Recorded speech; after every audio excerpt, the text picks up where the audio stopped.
The courtroom was louder than usual that morning. Reporters crowded near the entrance, camera flashes bursting every few seconds like tiny explosions. Producers whispered nervously behind monitors while audience members leaned forward in their seats, struggling to catch a glimpse of the man everyone had come to see. The energy inside the room didn't feel like a normal court case. It felt like a live event, the kind people bragged about witnessing years later. Because sitting at the defendant's table, dressed in a dark tailored suit with his hands calmly folded in front of him, was MrBeast himself.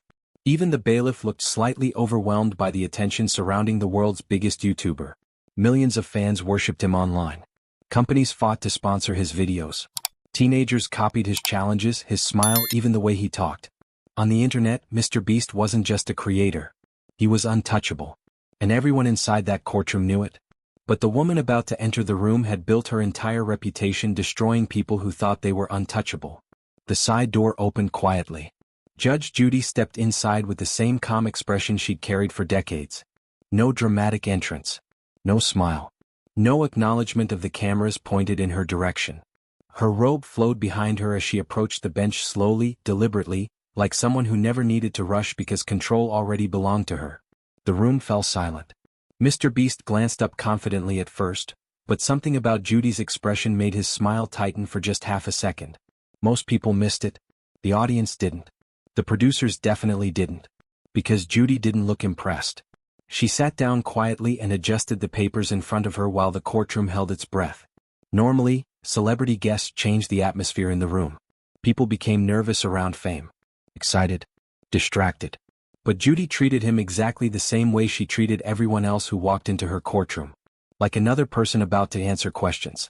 "Let's begin," she said calmly. The plaintiff, a former contestant from one of MrBeast's challenge videos named Ryan Teller, shifted nervously in his chair. He looked completely out of place beside the billionaire creator sitting only a few feet away from him. His hands shook slightly as he adjusted his tie. But MrBeast looked relaxed. Too relaxed.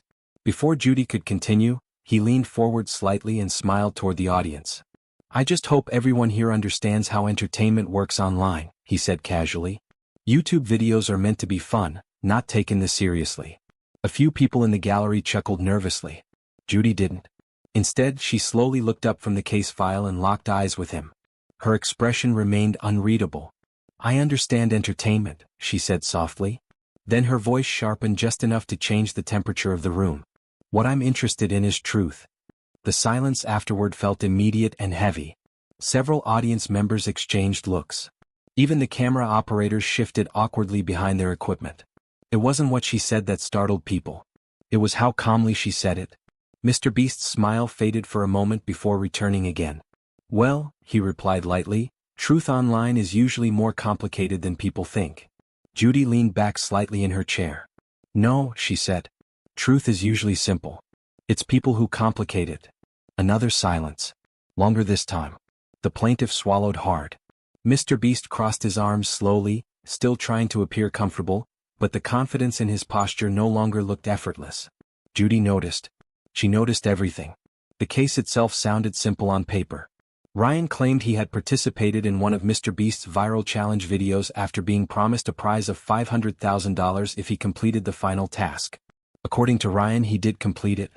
But after filming ended, producers allegedly changed the rules, reshot parts of the challenge, and awarded the money to someone else for better audience engagement.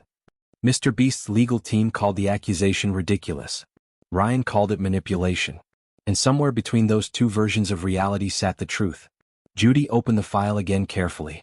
"Mr. Donaldson," she said calmly, using his real last name instead of his online persona, "your videos reach millions of young people." "Correct." "Hundreds of millions," MrBeast replied confidently. Judy nodded slowly. "And your audience trusts what they're watching." "Of course they do," he answered. Her eyes narrowed slightly. "That's what concerns me." The room grew quiet again. MrBeast laughed softly under his breath, almost in disbelief. "With respect, Judge, these are YouTube videos. They're edited for entertainment." Judy's expression didn't change. "Edited," she repeated. "Interesting word." MrBeast leaned back in his chair. "Every creator edits content." "Editing isn't the issue," Judy replied calmly. "Misleading people is." That sentence hit the courtroom like a dropped glass. The audience immediately sensed the shift. This wasn't going the way anyone expected. For the first time since entering the courtroom, MrBeast stopped smiling completely. Judy turned one page in the file, her movements unhurried. Then she asked the question that changed everything. "Mr. Donaldson," she said quietly, "were parts of your challenge videos staged after filming ended?" The courtroom froze. MrBeast blinked once, then twice. And for the first time all morning he didn't answer immediately. The cameras zoomed in closer. The audience leaned forward. Because everyone suddenly realized the same thing at once. This case was no longer about prize money. It was about whether the biggest creator on the internet had built his empire on something fake. The silence after Judy's question stretched across the courtroom like a tightening wire. Nobody moved. Nobody even whispered. The audience sat frozen, waiting to hear how the most powerful creator on the internet would answer a question that suddenly felt much bigger than YouTube. MrBeast finally leaned forward in his chair and exhaled slowly through his nose. "What exactly do you mean by staged?" he asked carefully. It wasn't anger yet. It was caution. And Judge Judy noticed immediately. "You're smart enough to know what the word means," Judy replied calmly. A nervous laugh escaped somewhere in the back of the gallery before quickly disappearing again. MrBeast glanced briefly toward the audience, then back at Judy. "Look," he began, "when you're producing content at the scale we do, there are retakes sometimes. Camera issues happen. Audio problems happen. That doesn't mean videos are fake." Judy folded her hands together. "But contestants are told the competition is real." "It is real." "Completely real?" MrBeast hesitated for a fraction of a second. And that fraction was enough. Judy's eyes sharpened slightly. She didn't interrupt him. She didn't challenge him immediately. She simply watched the silence form around him, the same way someone watches a crack slowly spread across glass. Ryan Teller, the former contestant sitting at the plaintiff's table, finally spoke again. "That's not what happened," he said quietly. Every head in the room turned toward him. Ryan swallowed hard before continuing. "The challenge ended differently than what people saw online. After filming stopped, producers told us parts needed to be redone because the ending wasn't exciting enough." MrBeast immediately shook his head. "That's misleading." Ryan looked directly at him now. "No. What's misleading is telling millions of people something happened naturally when it didn't." The room erupted into murmurs. Judy raised one hand gently, and the courtroom fell silent again almost instantly. MrBeast leaned back in his chair, visibly irritated now. "This is exactly why internet creators hate situations like this," he said. "People don't understand production." Judy tilted her head slightly. "Then explain it." That answer clearly caught him off guard. He blinked once before speaking again. "Entertainment has structure," he said confidently. "If something drags or doesn't work on camera, adjustments happen. That's normal. Every television show does it." "But your audience believes they're watching authentic competitions," Judy replied. "They are authentic." Ryan laughed bitterly under his breath. MrBeast turned toward him sharply. "You lost fairly." "No," Ryan said quietly. "I lost after the rules changed." Another wave of whispers spread through the gallery. The tension inside the courtroom had shifted now. Earlier, the audience came expecting entertainment, celebrity drama, maybe even a few funny moments. But this no longer felt amusing. Something heavier had settled over the room. Judy slowly opened another page in the file. "Mr. Teller," she said calmly, "describe exactly what happened after filming stopped." Ryan nodded nervously. "At first everything was normal," he explained. "The challenge was down to me and another contestant. I completed the final task first. Everybody saw it happen. Even the crew congratulated me." MrBeast rubbed his jaw impatiently. "But then producers pulled us aside," Ryan continued. "They said the ending felt too predictable. They told us they wanted to refilm certain reactions and adjust the final outcome because it would be better for the video." The audience gasped quietly. MrBeast immediately shook his head again. "That's completely out of context." Judy looked at him. "Then provide the context." His jaw tightened. "You're acting like this is fraud," he said. "This is content production." Judy's voice stayed perfectly calm. "Content production becomes deception the moment reality is altered without transparency." That line landed hard. Several people in the audience nodded instinctively. Even the producers behind the cameras exchanged uncomfortable looks now. MrBeast noticed.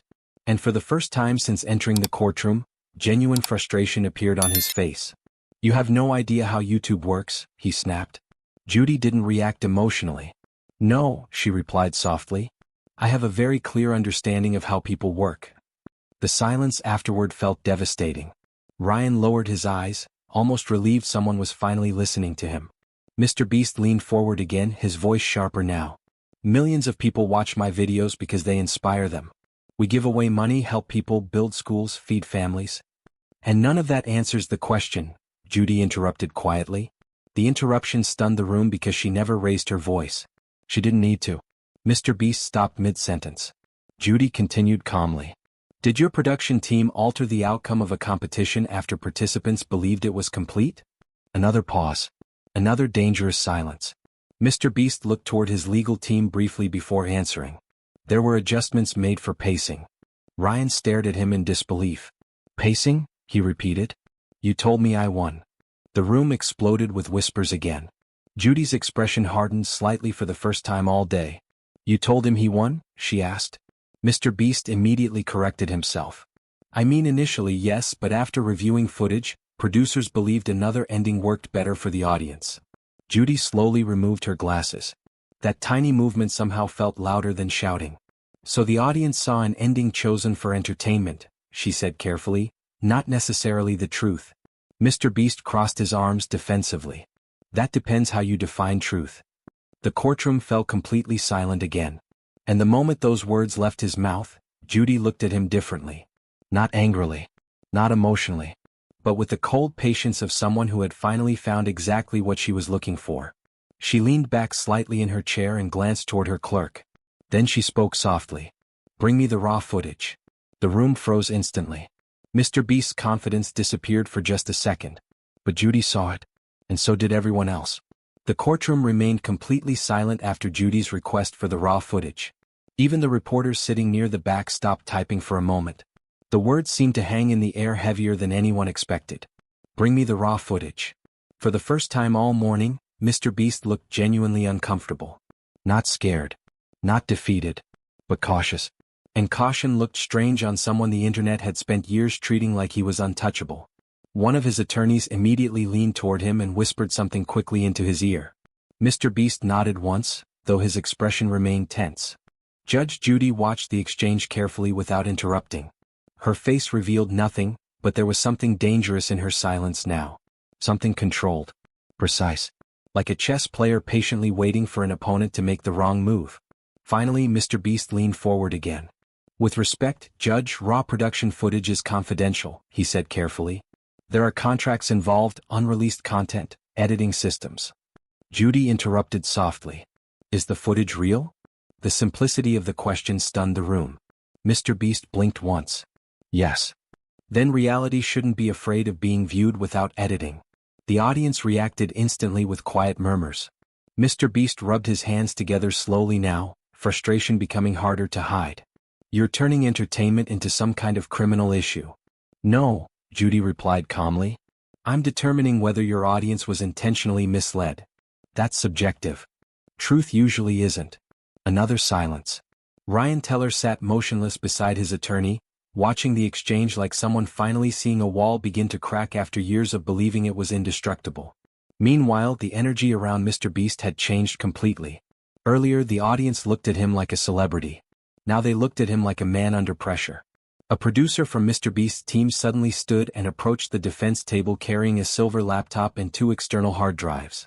The movement immediately caught everyone's attention. Judy noticed it too. "That the footage?" she asked. The producer hesitated before nodding slowly. MrBeast's jaw tightened. The courtroom could feel it now. Something was coming. The producer plugged the laptop into a monitor beside the bench while Judy adjusted her glasses calmly. She didn't rush. She never rushed. That was part of what made moments like this terrifying for the people sitting across from her. Because while they panicked, she slowed down. The monitor flickered to life. A folder labeled Final Challenge Raw appeared on screen. The audience leaned forward almost in unison.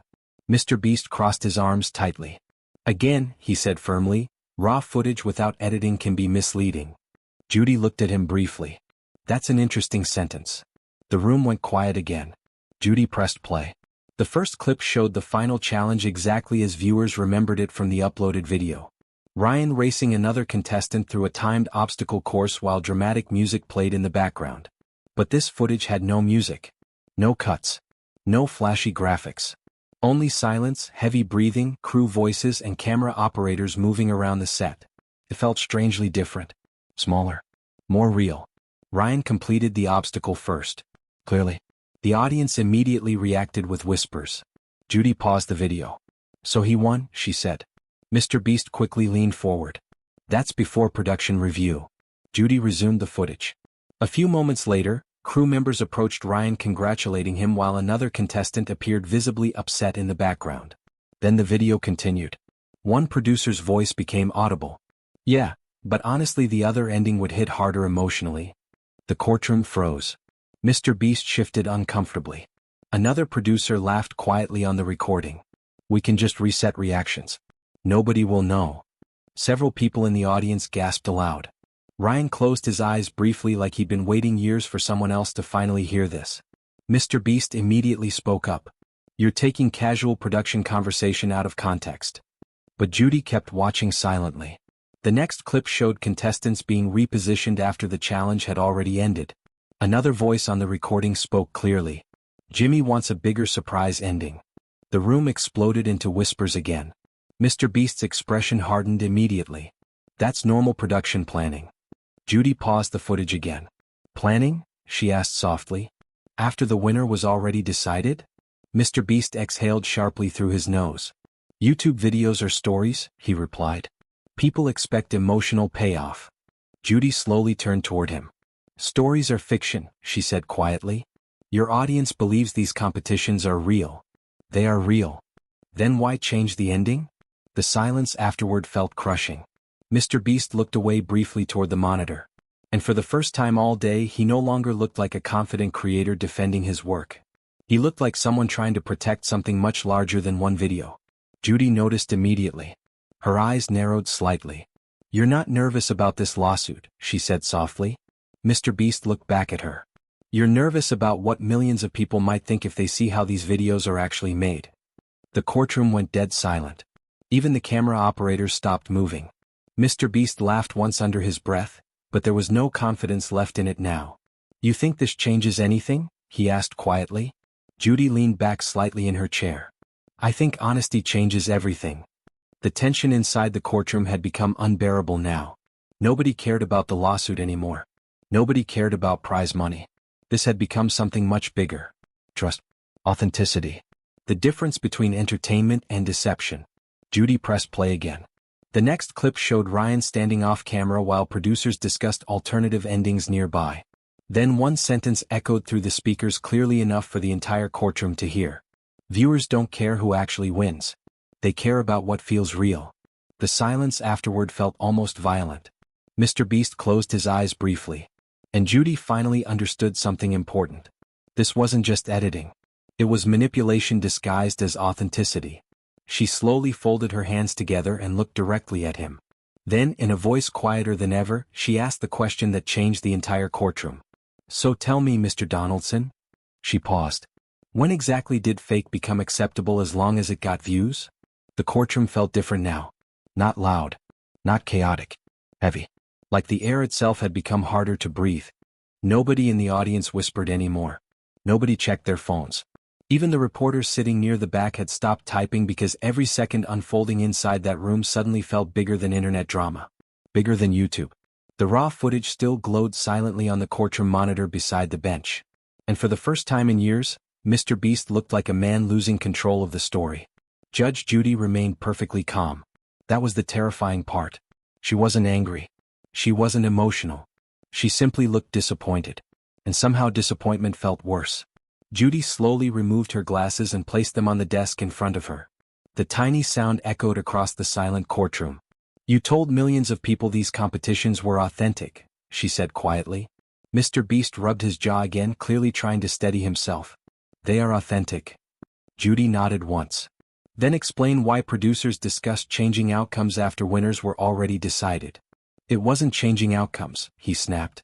"It was improving presentation." The audience reacted instantly with murmurs. Judy tilted her head slightly. "Improving presentation," she repeated softly. That's an interesting way to describe altering reality. MrBeast leaned forward now, frustration finally breaking through his calm image.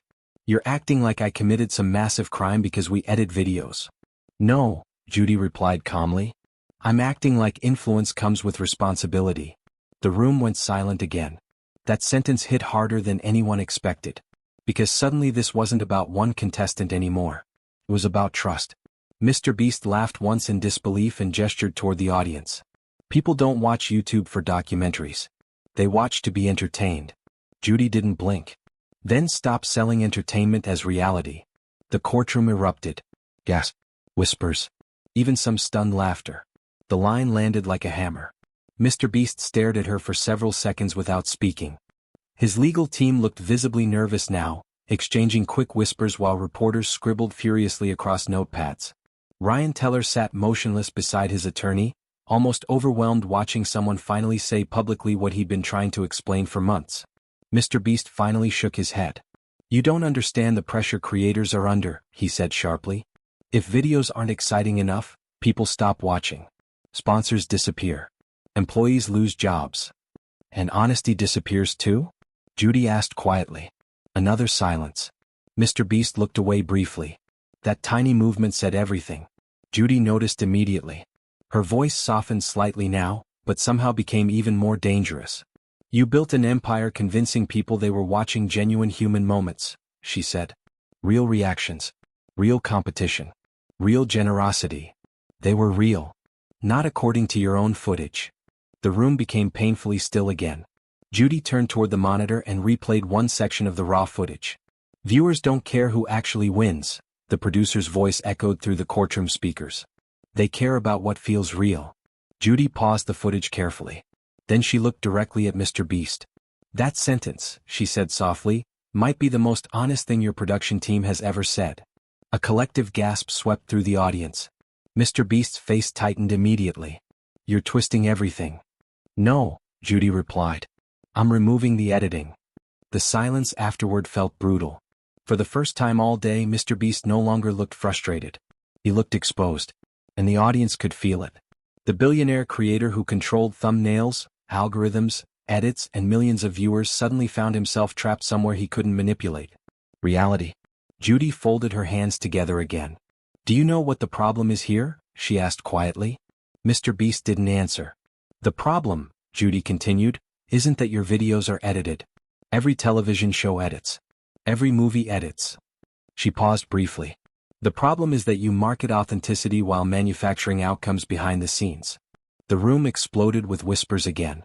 One reporter near the front visibly mouthed the word "wow" under his breath. MrBeast immediately leaned forward. We never promised completely raw reality. You implied it, Judy replied. That's different. No, she said calmly. To millions of children watching you, it isn't. That sentence visibly hit him. The courtroom noticed immediately. His expression changed for just half a second. Not anger this time. Guilt. And Judy saw it instantly. You know exactly why this matters, she said softly. MrBeast exhaled heavily and rubbed his forehead. You think I'm some villain because we make content more emotional?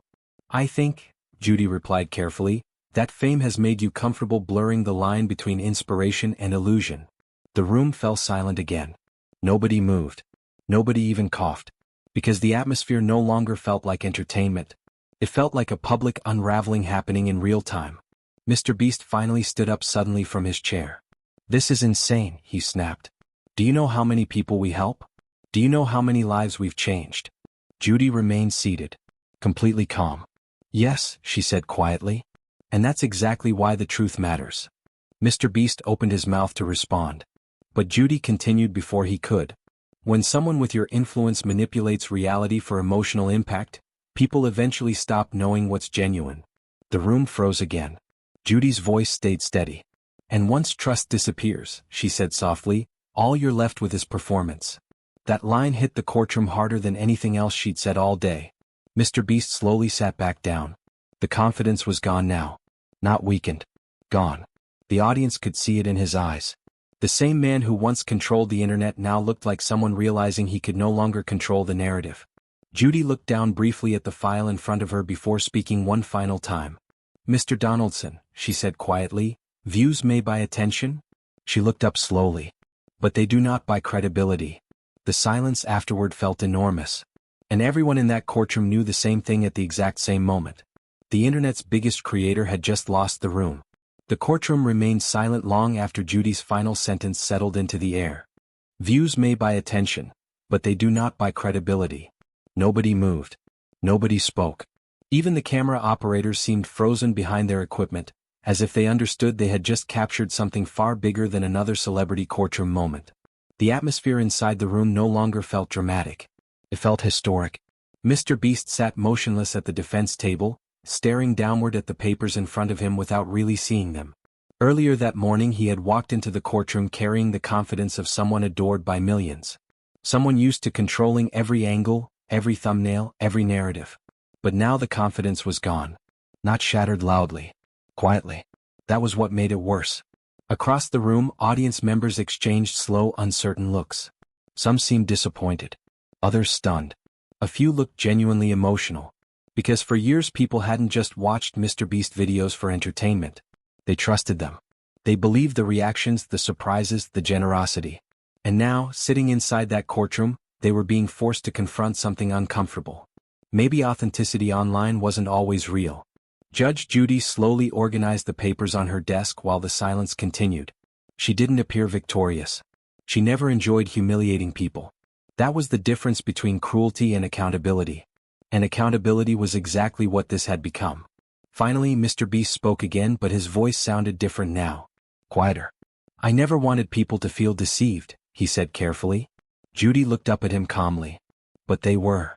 Another painful silence filled the room. MrBeast rubbed his hands together slowly before speaking again. You have to understand something, he said. Online audiences expect bigger and bigger content every year. If creators don't keep pushing harder, they disappear. Judy nodded once. That may explain the pressure, she replied softly. It does not excuse dishonesty. The audience murmured quietly again. MrBeast leaned back in his chair, exhausted now more than angry. We still help people, he said. We gave away money. We changed lives. And none of that required misleading your audience, Judy answered immediately. That line hit hard because nobody could argue with it. The room grew quiet again. Ryan Teller looked down at the table beside him, almost overwhelmed by the moment unfolding around him.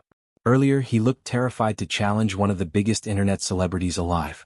Now for the first time all day he looked relieved. Not because he had won money. Because someone powerful had finally listened.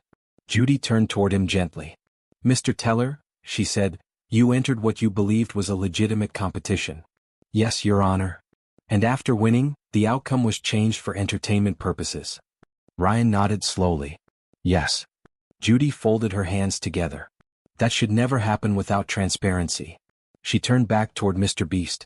When millions of young people watch you, your responsibility becomes larger than views. MrBeast lowered his eyes again. The courtroom could feel the weight of the moment now.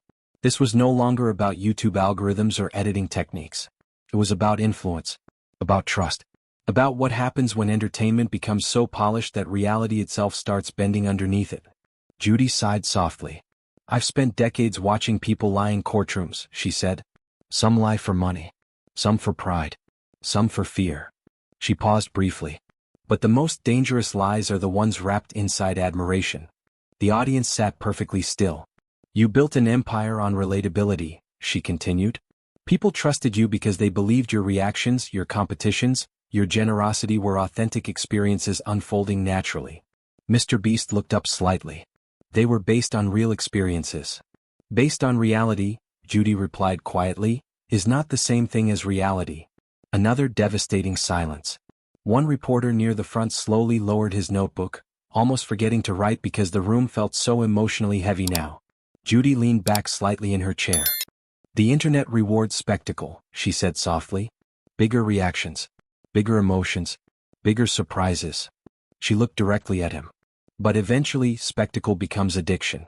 And once that happens, authenticity becomes the first sacrifice. MrBeast didn't answer. He couldn't. Because deep down, everyone in that courtroom knew she was right. Judy glanced toward the raw footage monitor one final time before speaking again. The saddest part, she said quietly, is that your real success was already enough. You didn't need manufactured endings. You didn't need manipulated reactions. The room remained silent. You already had the audience. MrBeast's expression tightened again, but this time it wasn't anger. It looked like regret. Judy noticed immediately. Her voice softened slightly. "I don't think you're evil, Mr. Donaldson," she said. "I think you're someone who became so focused on keeping the internet entertained that you stopped noticing where performance ended and honesty began." The sentence hit the room like a final verdict. No yelling. No dramatic slam of a gavel. Just truth. And somehow truth felt heavier than outrage ever could. Judy finally closed the case file in front of her. "This court rules in favor of the plaintiff."